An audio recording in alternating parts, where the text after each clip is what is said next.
It's time for Shawn Shepheard to catch up with that crazy bugger, Sebastien Sasseville, on his cross-Canada journey to outrun diabetes. Find out where Sebastien is now and hear all about his crazy adventures, all right here on the Diabetes Champions Network. Hey, Shawn Shepheard here with you with Sebastien Sasseville, who is in northern Ontario, north of Thunder Bay. And today was a big day. You hit 4,200 kilometers, which is over 100 marathons. And that also means 100 ice baths. So tell me, how are you feeling? What are some of the struggles? And what was it like hitting that big mark today? Yeah, we knew it would happen today, so we were excited. The challenges keep changing, keep evolving. Today was the hottest day we've had in the whole trip. I think the app on my phone said 31 feels like 37. So we're almost at a 75-degree delta, from the coldest to the warmest that we've had. So I don't do well in the heat. So it was rough. I had to stop quite a few times to stay hydrated, but got through the distance.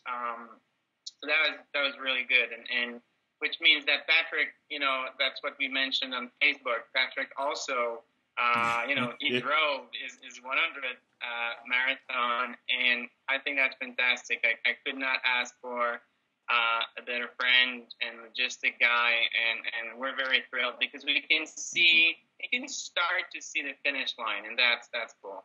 And for those of you that don't know, Patrick is a lifelong friend of Seb, and he's been on this tour right from day one and driving the van.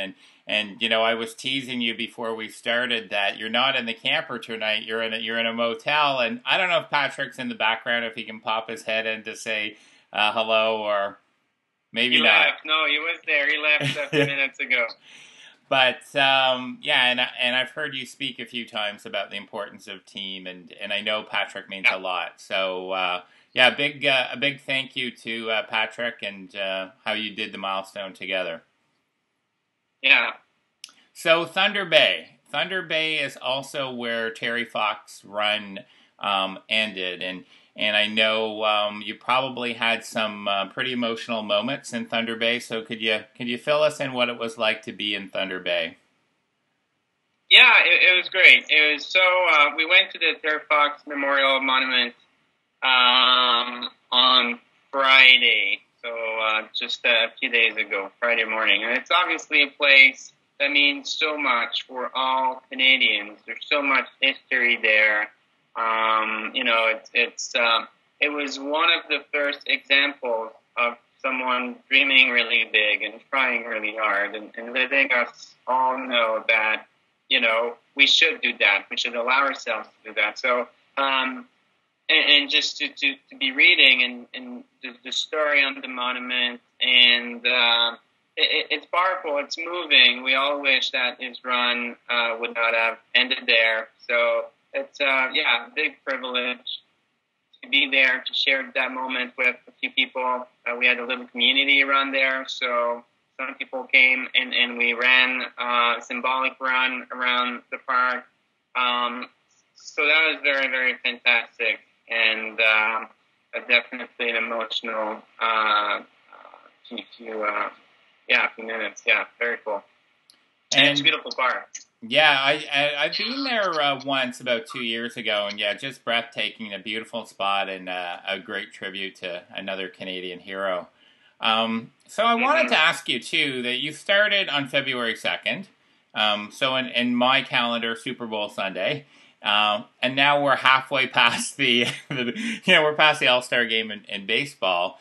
And there's a lot of excitement around events at the beginning and the end, and you're right in the middle. So can you tell me a little bit about what it's like to be right in the middle? Yeah, it's hard. It's really hard.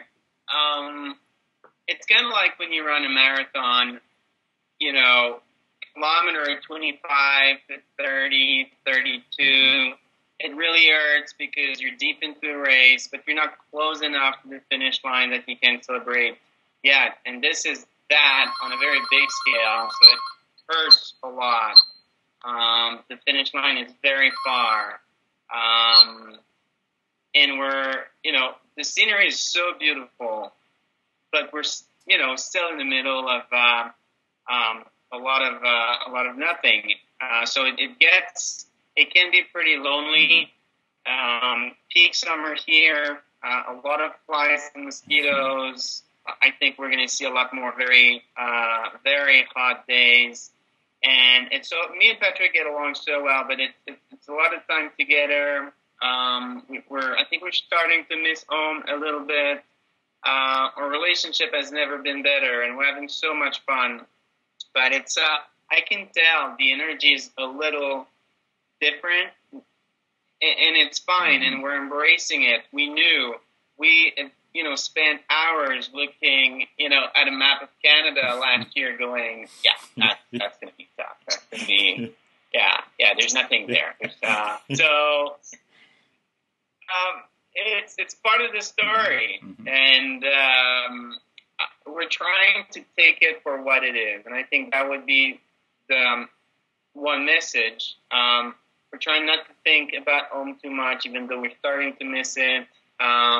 Not to think about, all the cool things we could do back home, but enjoy this scenery, enjoy that silence, learn from it, and leverage it, and take advantage of all the nice things we're seeing. We're running by beautiful lakes and beautiful mountains and rivers, and it's so quiet, and so trying to focus on that. But it's hard. It's a very tough segment of the run, and it's increasingly hard to find the motivation every morning. But we're doing it, so we're there for each other, and I think we're going to be very proud when we get to Winnipeg and engage on that final stretch.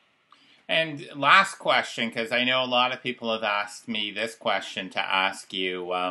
A lot of runners in the community that do, 5K, half marathons, and like me, had a lot of shin problems. How are your legs feeling this far into the journey? They hurt a lot. They really hurt.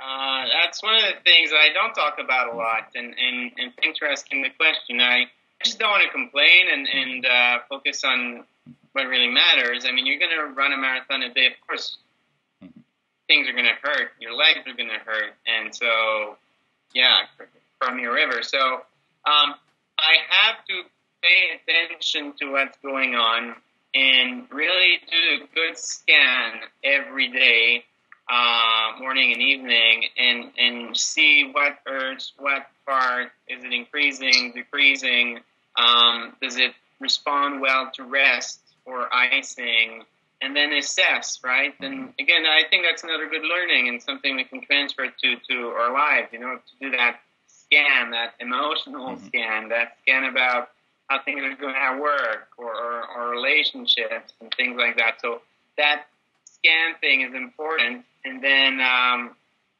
you respond to whatever you see or feel. But there's no major injury yet. Fingers crossed. I had my first blister last week. Wow, so that's awesome! It took that long. Yeah, I was excited. And you're still. But I think my body has learned, because I'm moving so slow. I mean, not that slow, like 9 to 10 kilometers an hour. More like 9.5. And I think because I'm so sore, it forced my body to go into a running pattern that is more optimal, and it's helping me avoid injuries like that.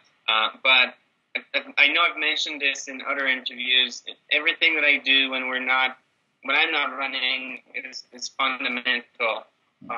That's the stuff nobody sees. right? When I'm running on the highway with my Run Across Canada t-shirt, people can honk and they're happy and they're, wow, this is cool.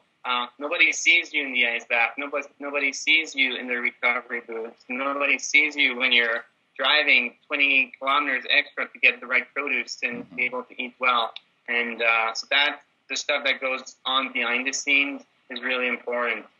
And I promise I said last question, but this will be the last question. I have to ask you about that shirt. Now, are you guys going out in the town tonight or what? Like, you're rocking that shirt. Looks like a party shirt. It is. It's my, first of all, it's green, and it's got green flowers on it. It's something, it's to celebrate that 100 marathon. And I thought I would share it with you first. Well, thank you. It's from Value Village, and I paid a tremendous amount of money for it. Thank you. You know what? Because you're running across Canada, Seb, next time I see you, I will give you the loonie to pay for that shirt. Okay. Yeah. I have questions for you. Yeah, How's sure. Your challenge going? The weight loss. I told you I would keep you accountable. Yeah, you are.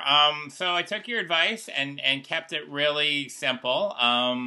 Last week I really focused. Last week was the first week, and I think when you make something public, it changes the energy as well. So made it public. Not quite running across Canada, but 42 pounds by World Diabetes Day. I added a lot more greens to the diet and a lot more water, and I think it was interesting because a lot of people said, "What are you not doing?" And instead, when I answer, "Well, I'm adding greens and adding water and so on," and just making exercise a part of my routine every day. And I think what's interesting is I've always been active. Like I still play hockey a couple times a week. And it's just starting small and building on that, and down 3 pounds, 39 to go. yeah. Wow. Head start. You can eat chips all week next week. Oh, yeah. Well, hey, by the time I get out on the road with you guys, then we'll be ready to go buy some donuts, I think. Yeah. But, yeah, thank you for asking. And, I know that's part of your journey is how to inspire people to apply it to their life. So thank you very much. All right. Bye for now. I'm going to let you celebrate. I hope Patrick comes back because you're all ready to. And you need a disco ball there, my friend. Oh, I don't have one closed. I don't have one ending, which is rare. Oh, that's too bad. Thanks again, Seb. Lots of people are cheering for you, and we'll connect in probably about 10 to 14 days. Fantastic. Talk soon. Good luck. All right. Thanks.